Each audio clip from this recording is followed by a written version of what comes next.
Hello everybody and welcome back to the Fortress of Solitude. Today we're going to be checking out Batman Superman World's Finest issue 28 by Mark Waid, Dan Mora, Travis Mercer and Tamara Bonvillain. The Doom Might makes its presence known as the heroes and villains of Earth-Zero have competed in its contest to find the greatest hero ever, and it was revealed to be Jimmy Olsen, meaning the fate of the world hangs on Superman's powerless shoulders. Mark Waid doesn't waste any time throwing us headlong into battle for all of creation, using Jimmy as the audience's POV as he usually is to great effect. He's left alone against a being of unimaginable power, and thanks to Mxyzptlk wanting Jimmy to sort it out himself, he gives Jimmy all of his power, turning Jimmy into an imp and himself into a normal man. This is really where Jimmy's heroicism really shines through, as he immediately gets to work helping the people of the city around him. He magics them all away out of harm and then tries to take the fight away from the city, which he can't really because the imp ends up beating him almost immediately. While Jimmy and the others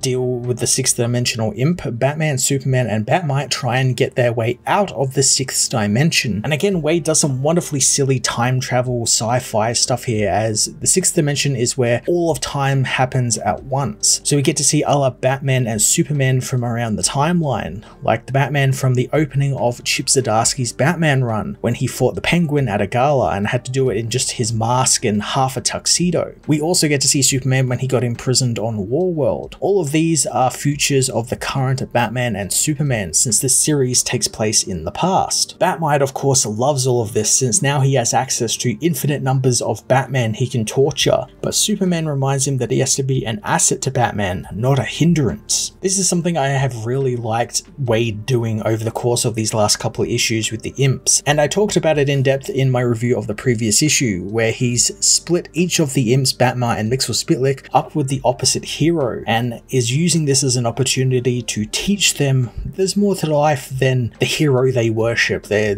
fanboy wars they get into with each other. And in that regard, it's a very meta storyline, and it's something I think everyone can probably learn from, that there is more to comics than silly fanboy my hero will win over your hero stories, and also the fact that comics have a timeline. They change over time. Things that were new, 5 years ago are now very old and being faded out for new things, and it'll happen again and again, and it'll just keep going in this cycle over and over. I think Waid has been able to tap into that very eloquently, because he is a man who is, of age, but he is very much tapped into,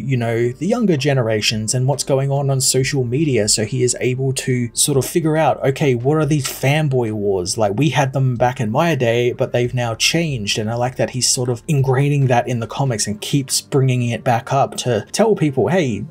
comics are comics, they're fiction, they're not your whole life, you can have a life outside of this. And it's something I think everyone, including myself, could probably learn from. Back in the story, Batmite is able to get them back through the various dimensions, but ends up skipping over the third dimension and falling into the first dimension, which is just a literal dot on a page. Dan Mora, Travis Mercer and Tamara Bonvillain were really allowed to go all out on these sequences, making great use of the different dimensions and how to portray them in a visual media like comic books, making every page just a pleasure to look at and read. While the heroes are trapped in the first dimension, Batman gets a moment with the Batmite, teaching him how things over time change, and Batman isn't some idol to be worshipped. He's just a guy trying to help the helpless, and that's not a joke to him like it is to Batmite. Back on Earth, Robin goes through the same sort of thing with Mxyzptlk, except it doesn't really work, as Mixie isn't really too concerned with wanting to change, and he just kind of wants to get out of town, but he can't because they are trapped within a dome that Doom Might has erected around the city. Robin decides to take on the sixth dimensional imp himself, and he does what a Robin does best, distraction, which I think is a really fun thing for Waid to bring back. He did this in an earlier issue of World's Finest, where he made it clear that the Robins are being used as a distraction as Batman,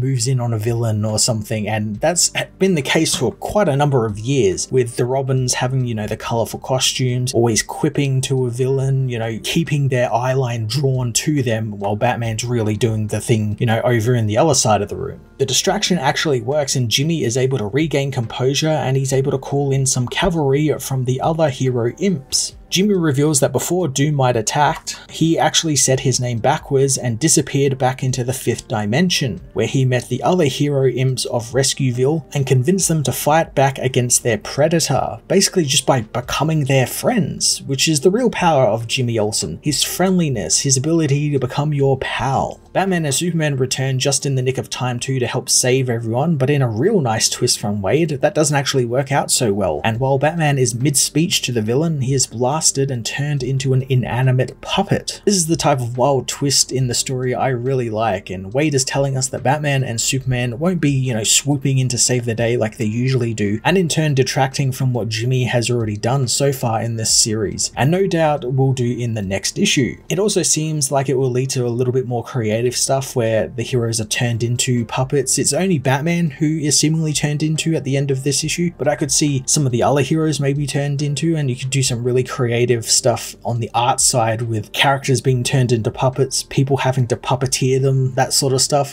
Really looking forward to what the art team do in the next issue with this. World's Finest issue 28 continued Mark Waid and his team's incredibly fun imp storyline, focusing on Jimmy Olsen's role as a hero, as well as the continued meta plot of fanboys and comics being an ever-changing landscape. Between this and just the perfect art from Dan Mora, Travis Mercer, and Tamara Bonvillain, this is easily the most creative book DC has going right now. I'm going to give this issue a 10 out of 10.